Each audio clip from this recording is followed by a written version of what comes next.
museum back to life. You know, people sit out on the front porch hoping people will come by. Go forth and do good. It's insane. I have the most understanding wife in the world. I treat everybody the same thing. Oh, that's the other thing I love about Marietta. It's like a melting pot. You are listening to Marietta Stories. Each week, veteran podcaster Bill Nowicki brings you the heartwarming, interesting, and fun stories from the people that make the community of Marietta, Georgia, a place to call home. Here's your host, Bill Nowicki.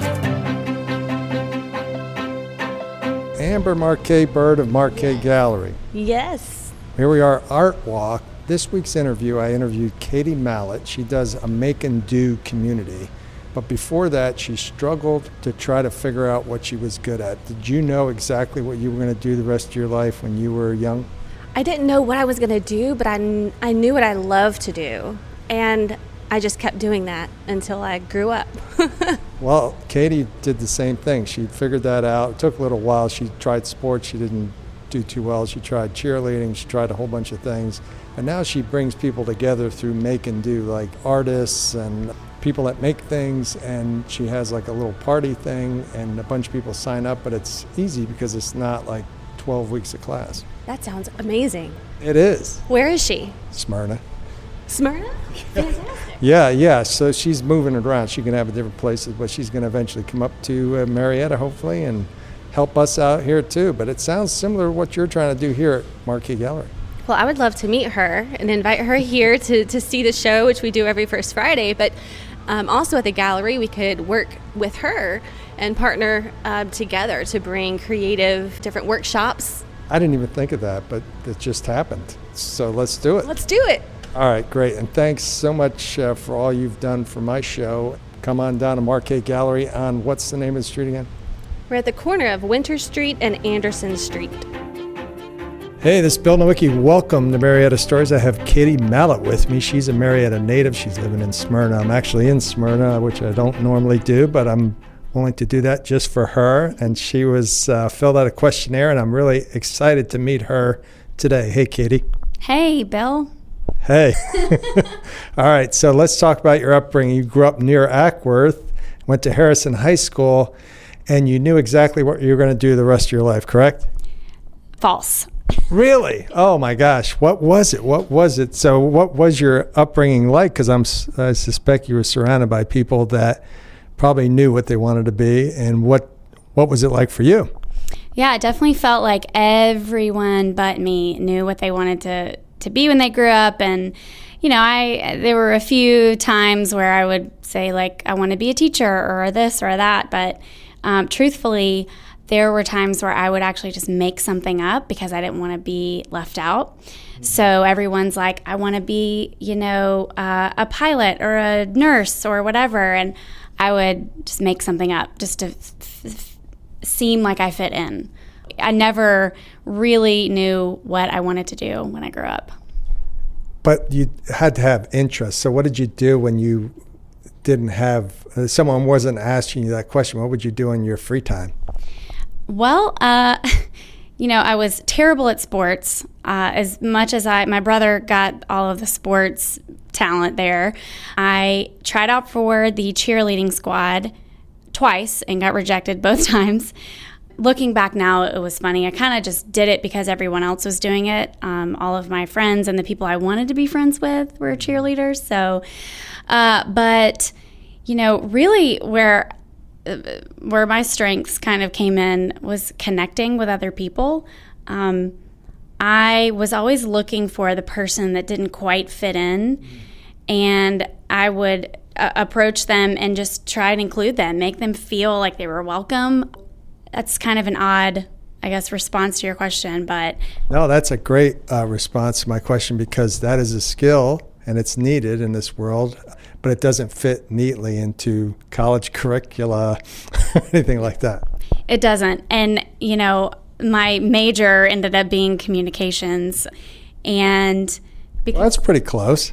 Yeah, and I chose that because it seemed to align the most close with my gifts, I guess, but it was hard to kind of put that into a bucket. I mean, you can communicate. There's a million different jobs that require, good communicators and things like that. But so it was almost like the issue was that the options were just endless, and I couldn't narrow it down. I never could. So did you have any kind of jobs that you were doing at that time? After I graduated college, I took a year and moved down to the beach and hung out there for a little while. And then, once I entered the working world, I started in nonprofit. Truthfully, they were the first people to offer me a job, so I took it. And it actually ended up being a great opportunity because I wore every single hat at that organization, which I highly recommend for people that, are just graduating, because it's a great way to get experience and just get your foot in the door, really. So, and there's not a lot of constraints probably on your creative abilities and stuff. Sure. I mean, I played a lot, like I said, a lot of different roles, and kind of realized the ones that I didn't like so much, the ones that I felt energized by. So, I definitely, that was a really great first job, I think. Tell me the moment you felt energized. What were you doing? Connecting with people. I was, really kind of played the middleman, so to speak. So, I would be communicating between the client, essentially, and then my organization, making sure that the client knew all of the benefits that they were paying for.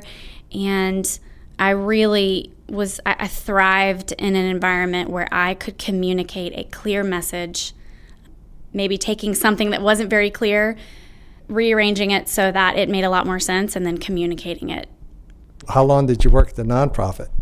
I did that for a few years, and then I transitioned out of the nonprofit world into the technology kind of IT world. And I did that for 3 or 4 years and 2 different positions. And, I did it, I always say, like, 3.5 years too long. I mean, I realized pretty early on that, like, the IT world was just not my place, and I stayed in it anyways. I look back now, and I don't know why I didn't leave sooner, but, hindsight's 20/20. What was the worst part of it?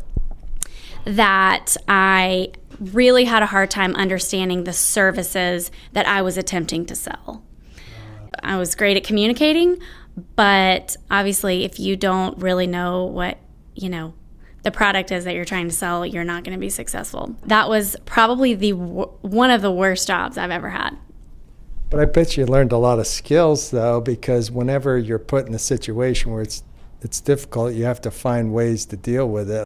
I did, for sure. Definitely have a extreme appreciation for people in the sales space. Regardless of whatever it is that you're selling, it can be a brutal role just because, if you don't, rejection. I was about to say, if you aren't good at rejection, then that's just not the place for you. And I don't handle rejection very well, so I took it personal every time someone said no to me. Well, I'm glad I agreed to have you on the show then. Yeah, me too. Thanks for not turning me down. I got to talk to some of the real estate agents at Johnny Walker Realty. One of them was Shannon Van Horn, and this is what she had to say about working with Johnny and Carrie. I've been with a couple different brokers, but this is by far my favorite. Literally nothing that they haven't been able to find an answer for me. If they don't have the answer, they're going to talk to each other and figure out an answer and then get back to us. When I tell people that I'm now at Johnny Walker Realty, there's nobody that doesn't know who they are. So that's nice. Real estate agents that are happy do better for their clients and the business. That's what I think is helping Johnny Walker Realty grow so quickly. Remember, they're at 262 Church Street, just down from the square. Check them out. But yeah, so I definitely learned a lot about people and how they respond in lots of different settings. But when you're selling a service that is extremely expensive, it creates a tension that it's just hard to describe. But I didn't perform well in that environment because I don't like talking about money. I don't like being rejected, and I really didn't know that much about IT services to begin with. So all of those things really are what led to the demise of that kind of role. What was the final straw that that you decided that's enough?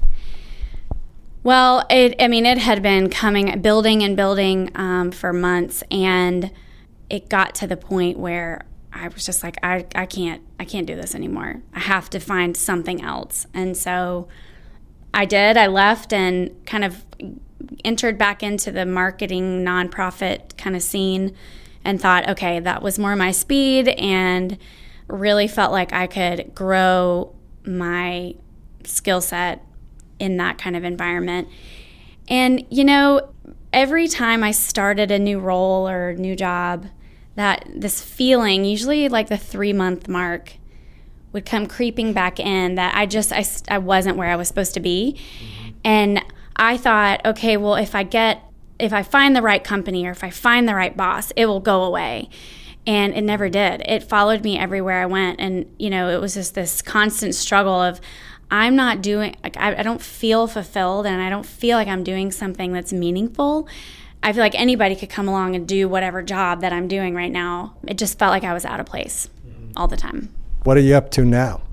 I started a company, actually launched it about 2.5 months ago. It's called Make+Do, and we host community workshops that gather people together to learn from local makers and doers. I really believe that when you're learning something new kind of in a group setting, what you're making and what you're doing is more meaningful, and honestly, it's just more fun.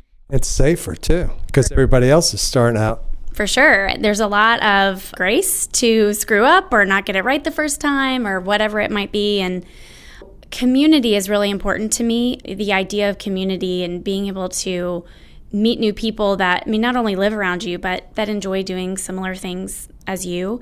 It's a great way to just connect with people. So I love these workshops, and I love what Make+Do is doing in the community, because it's bringing people together that might not have otherwise crossed paths.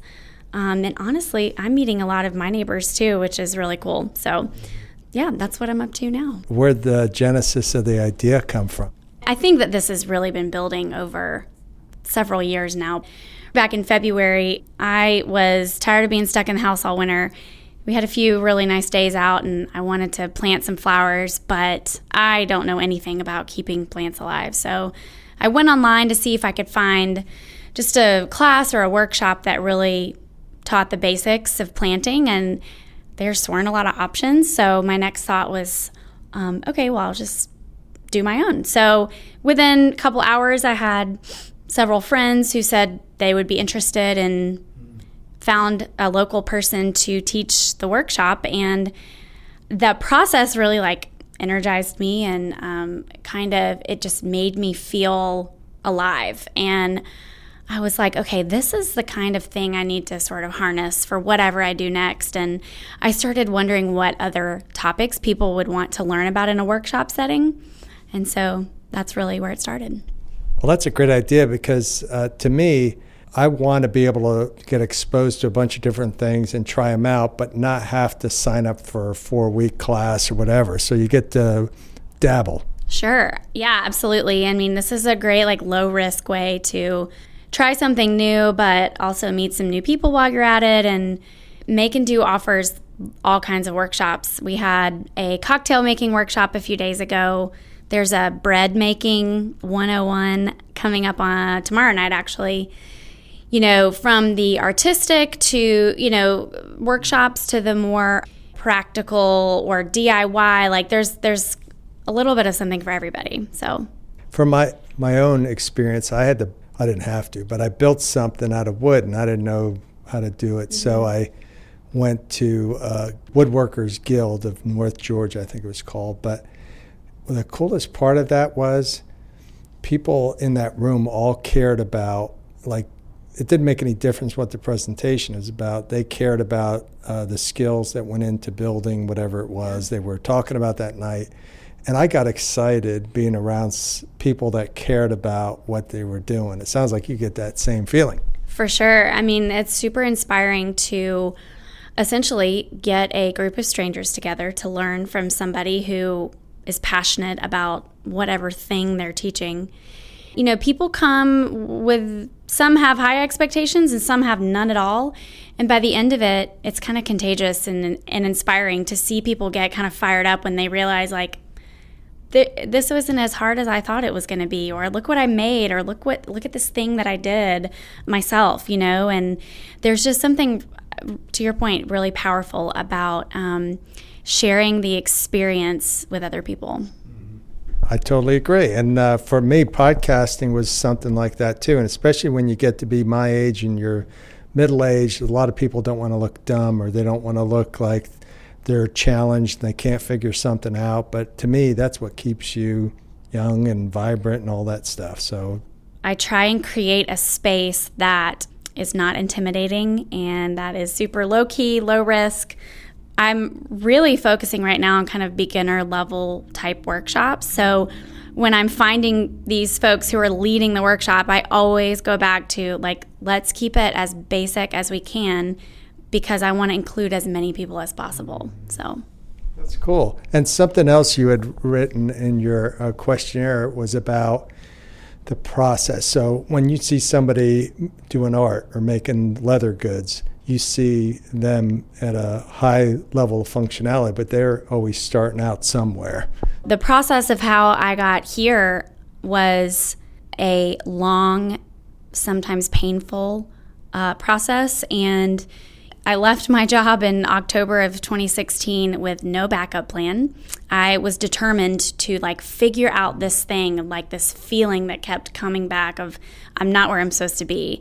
I was determined to figure out, okay, I want to find my place in this world and really know, like, what is my purpose, whether it's for right now or for the rest of my life or somewhere in between. And everybody has to start somewhere. And I knew the first step for me was leaving my comfort zone. And if I stayed in a job that I was unhappy at, I was never going to explore and experiment with other things. And so that was, like, literally step one for me, was just leaving my comfort zone. And it doesn't always look like leaving your job with no backup plan, but for me it did. Mm-hmm. I thought that I would figure things out a lot quicker than I did. Mm-hmm. Yeah, that it did not work out that way. And so I spent some time, I was planning a wedding, which takes up a lot of time to begin with. I was also decided to start nannying for this family. And looking back now, that was just a distraction. It was sort of, I was procrastinating dealing with this thing. And it's easy to have an idea, but then when you start getting, it gets sticky really fast. Yeah, and for me, when the wedding was over and, the nannying for the family, ended at the beginning of the summer, the feeling, it was there waiting for me, like I thought it would be. And, I actually saw an ad for a company in Atlanta who basically offers coaching services for women. And it sounded interesting, and it's kind of sounded like it was up my alley. So I was like, all right, this is as good a place as any to start. So I started working with a coach to really kind of figure out, like, what am I supposed to be doing? And, she actually really helped me make sense of my past working history. I thought all my roles and jobs were random. I didn't see any commonalities, and she really pointed out some things that I probably wouldn't have been able to recognize without a little bit of help. And that really gave me a lot of confidence, because I finally had language around my strengths. I learned that there is a huge difference between, like, skill set, like things you can do, versus your strengths, like things that bring you life and things that you're really good at. That was a really great first step for me.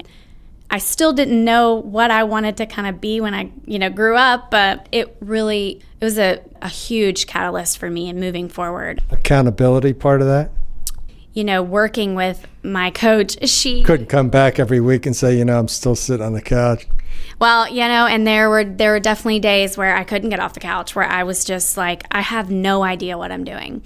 And I want to be productive. I know I have something to offer, but I don't know what that looks like. And I started applying for jobs and going on interviews. I must have applied for over 50 jobs. And most of them were in some way related to a strength I had discovered.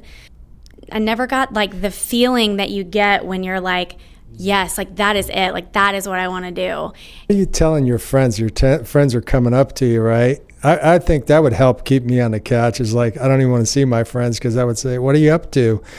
Well, I'm trying to, and it gets pretty awkward, and they're out running around doing other things. Yeah, that's something that I learned throughout that process was most of the time, the first thing that people ask when you meet them is, what do you do?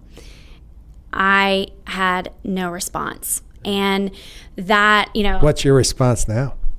I just say I create experiences that gather people together to learn. That's pretty cool. Yeah, it is so cool. And I'm so relieved and proud and excited to finally have an answer to that. But it took a lot of painful, what do you do questions to get me here. But anytime I knew I was going to be in an environment where I was going to be meeting new people, it would create anxiety within me because I knew that they were going to ask that and I didn't have an answer. And it got to the point where I would just start joking, like, I'm still trying to decide what I want to be when I grow up. That was always my go-to answer, and people never really knew what to do with that when I said it.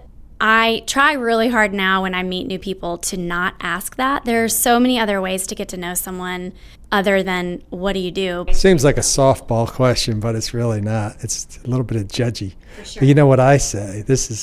When people ask me, I say, I help people realize how interesting they are. I love that. But it leads to a whole bunch of interesting stuff versus what I could be saying. But anyway, so how do you find makers and how do you find doers? Yeah, so it's actually, when I started this whole thing, I didn't really know what to expect. And I have actually had it's a lot easier for me to find makers than it is for me to find doers, but it's getting better, it's growing. The awareness and exposure is really helping too. When I first launched, I would go on Etsy and find these people, these local people that were making like candles or soap or jewelry or whatever it was, and I would just send like a cold email to them, and I found that people were really excited to be approached about you're so talented, come share that story and that passion with other people. So that part's been easy. We're still so new that I meet people all the time that are like, our community needs something like what you're offering. And I'm so excited to hear that there is a way for me to not only learn a new skill or create something, but also meet some new people in the process. Exposure, social media, word of mouth is the biggest thing. People telling their friends and their neighbors and people that their coworkers and things like that, hey, there's this thing, you guys need to try it out. What kinds of things have you done and what kinds of makers do you want to bring in the future? Planting 101 was the first inaugural workshop. And then we've done candle making. That was a blast. A lot of people have candles in their house, so it was really cool to walk people through the process of making your own. We've made tassel earrings are really trendy right now, and so we did a workshop a couple weeks ago where we learned how to make our own, which was really cool. We've done flower arranging, cocktail making, like I mentioned the other evening. That was packed, wasn't it? Yeah, it was sold out. A lot of the workshops have sold out, which is super awesome. And a little scary too, because this is the first time that I'm doing anything like this. So I'm definitely learning a ton as I go along. We are doing some of the kind of all natural. There's a lot of chemicals in your cleaning products that you use at home. So we're putting together a workshop now for kind of a DIY chemical-free alternative to those things. So I'm excited about that. I think that one's going to be fun. We're doing a macrame wall hanging too, which is kind of the fiber wall art thing that you see sometimes. So I'm planning, I try and announce a new one every week. And I really want to try and have something for a majority of people. So I don't want to leave guys out. So planning some things where some dudes will, be excited to jump in. And there's been a lot of guys at the workshop. So that's been really encouraging to see too. So I want to know how to do shoe repair. All right, I will start looking for a shoe repair maker who. I think they're called cobblers. Yeah, there you go. I love the whole idea because to me, like I said, it's something you can dabble in, but it's not like you're signing up for 4 weeks of, like I signed up for salsa classes and I enjoyed them, but it's a lot more difficult than you would think. Well, and something like a multiple days or weeks workshop, that's, super intensive kind of experience. And there are definitely people that are looking for that. But for me, for now, the workshops that Make+Do is offering are kind of like you said, it's not going to be a ton of your time. It's not going to drain your energy and exhaust you, this long process. It's just something that is a fun, social sort of activity where you can learn something new and meet some new people in the process. So cool. And how do folks get a hold of you to be able to sign up? Our website is makeandocommunity.com. And we're also on Instagram and Facebook, Make+Do Community as well for both of those. Where do you have the Make+Do? Is it move around? Yeah, so we have them at different places, mostly in Smyrna now. There will be other workshops in Marietta and close by, but for now it's super convenient because that's where I'm at. Well, anything else you wanted to talk about that we didn't discuss? No, I would just say, if there's anybody, listening that is sort of going through a similar experience of looking for your purpose or just not really knowing where you belong, I would just say that know that the reality of that is there are going to be super messy times where you're just so frustrated and fed up that you just feel like there's not a lot of hope. I got through it, and as cliche as that sounds, the really, really hard times that I experienced, that's where the most learning was for me. Looking back now, I'm grateful for those experiences, but you're not alone because there are so many people that are wrestling with kind of what is their purpose. It's a normal part of the process to experience those really low lows and really kind of frustrating times where you're just angry. And I wish that my former self, knew that. Getting out and doing things sounds like it's therapeutic for you, so that's really great about what you're doing, but you're also helping folks. So that's, I know, must be helpful for you as part of your purpose. It's been really fun to see the unintended impact that this is having on people, and I'm just super humbled and really grateful that I can be in this place where I am creating these experiences for people to connect with others. And that's been the most rewarding part for me, I think, is just being able to help other people out. Yeah, and maybe you're helping people be able to create cocktails and helping them out with all that kind of stuff. Absolutely. Yeah, for sure. All right. Well, thank you so much for being on the show, Katie. I really had a fun time. Thanks, Bill. Appreciate it. You have been listening to the Marietta Stories podcast. Contact us at bill@mariettastories.com to let us know your show ideas. And don't forget to subscribe to the show on iTunes, Stitcher, or Google Play so you don't miss an episode.